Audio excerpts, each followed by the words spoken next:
everyone, this is the third in our series about turning your back to the wrong place in shul, and today I want to pick on the rabbis because I love to pick on my own.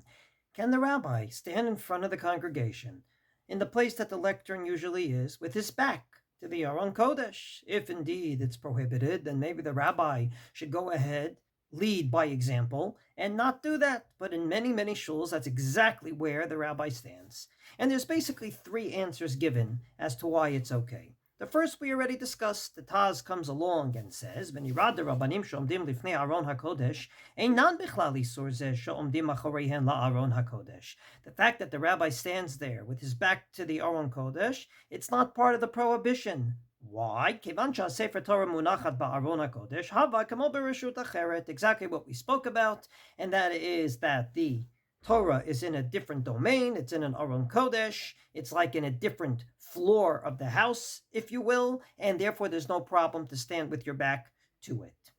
Answer number two is given by the Pri Megadim, and this is already something we didn't discuss, and he says, Lefi sha'a shani, aval bikfiyut genai shia charav lahichal. A rabbi speaks for 5 minutes, 10 minutes, gives a shiur for whatever, an hour, and then sits down in his place. But that's not his regular place. His regular place to daven or to stand is somewhere else. And therefore, says the Pri Megadim, as long as it's not his permanent place, then it's okay. A drasha usually goes on for a few minutes, whatever that might mean in each shul, and therefore it's okay. I will just posit that this answer is a bit problematic because it's definitely his permanent place to give a drasha each and every week, maybe each and every day between Mincha and Ma'ariv, but that's the answer of the Pri Megadim.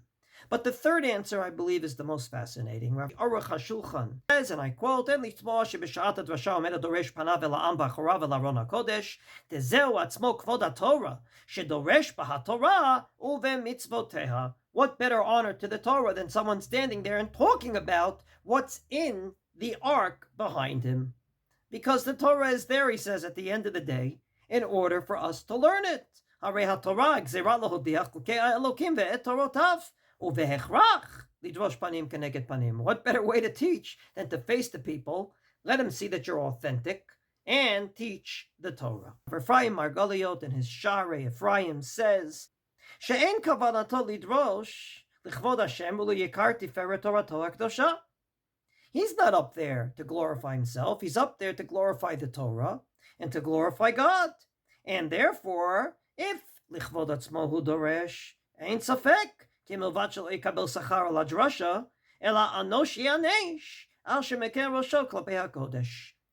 if the rabbi's up there to show off his English, to show off his knowledge, then he shouldn't be standing there. But if he's there to teach God's Torah, then what better way to bring the Torah out of the ARK, if you will, not in a literal sense, but in a figurative sense, than a rabbi standing and sermonizing about what the Torah says.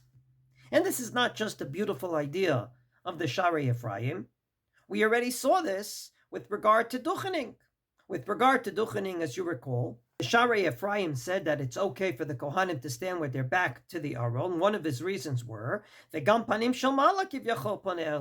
representing God, they're not representing themselves. So, from this perspective, there's three answers why it's okay for a rabbi to stand where he stands with his back to the Aron-Kodesh, either because it's in a different domain, or because it's only for a few moments, or because there's no bigger respect to the Torah than to darshan, than to sermonize and talk about the Torah as rabbis do. However, let's say you're not a rabbi. Let's say you're a bar mitzvah boy.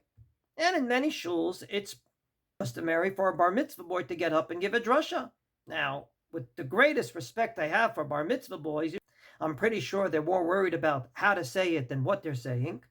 And therefore, these beautiful ideas of the Sharei Ephraim and the Aruch HaShulchan, he's there for the Torah, it glorifies the Torah, maybe doesn't apply to the bar mitzvah boy.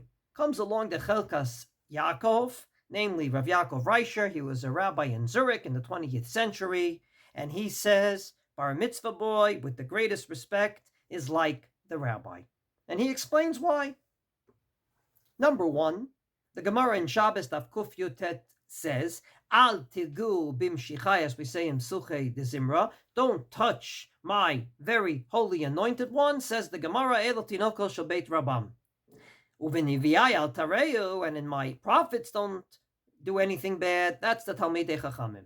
Says the Chelkas Yaakov of Yaakov Reisher, a boy, a bar mitzvah boy, a tinok shabeit rabban, is on a higher level than a rabbi. So if it's okay for a rabbi, all the more so it's okay for the bar mitzvah boy. But he adds another reason, which is beautiful. And that is, what better way to train him to love the Torah than to get him to stand in front of the congregation, right in front of the ark, and talk about the Torah. In his beautiful words, B'zeh malhivim tzi'irei hatzon laTorah v'layir'ah lahagdil Torah ulechabda. By doing this, you're getting them excited about the Torah in order to make the Torah honorable and important, and they should have awe from it for their entire life.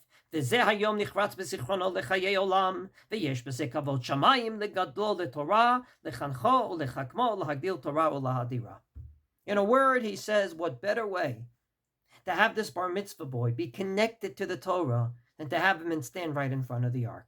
So to sum up, it's probably okay to stand in front of the ark and give a drasha, either because it's in a different domain, it's just for a few minutes, or there's no bigger honor to the Torah than to talk about the Torahs behind you in the ark and what they say.